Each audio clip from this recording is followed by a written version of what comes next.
दूसरे अध्याय का श्लोक नंबर 38। सुख दुखे समय कृत्वा लाभा लाभो जया जयो ततो युद्धाय युज्यस्व नैवं पाप वापसी। जय पराजय, सुख दुख, लाभ हानि को एक समान समझकर अब इस युद्ध के लिए तू तैयार हो जा।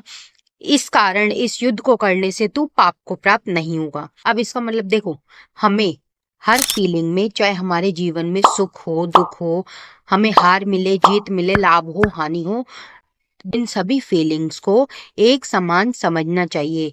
हम जो है दुख में या किसी हानि हो जाती है हमारी, या हम हार जाते हैं, तो उसको हम अपने अंदर इतना ज्यादा उसको उस फीलिंग को हावी होने देते हैं कि उसके कारण हमें डिप्रेशन होने लगता है। और लाइफ में थोड़ा कुछ सुख आ जाता है, थोड़ा प्रॉफिट होने लग जाता है, हम कुछ बन जाते हैं तो ईगो आने लगता है।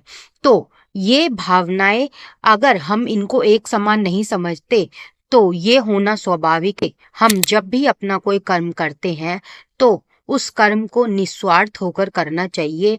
जब हम अपने किसी कर्म करने में अपना कोई निजी स्वार्थ नहीं होता तो उससे हमें कोई पाप नहीं लगता। अब कोई स्टूडेंट है, वो एग्जाम के सिर्फ नंबर पाने के लिए ही पढ़ाई करेगा तो क्या वो डिप्रेशन में जाएगा? क्योंकि वो एग्जाम में मार्क्स प्राप्त करने के लिए बहुत ज़्यादा स्ट्रेस ले लेगा, जिसके कारण वो डिप्रेशन में भी जा सकता है। लेकिन वो सिर्फ अगर अपनी पढ़ाई पर ही फोकस करता है तो वो स्ट्रेस भी नहीं लेगा, डिप्रेशन में भी नहीं जाएगा, और उसका एग्जाम में प्रदर्शन भी अच्छा होगा।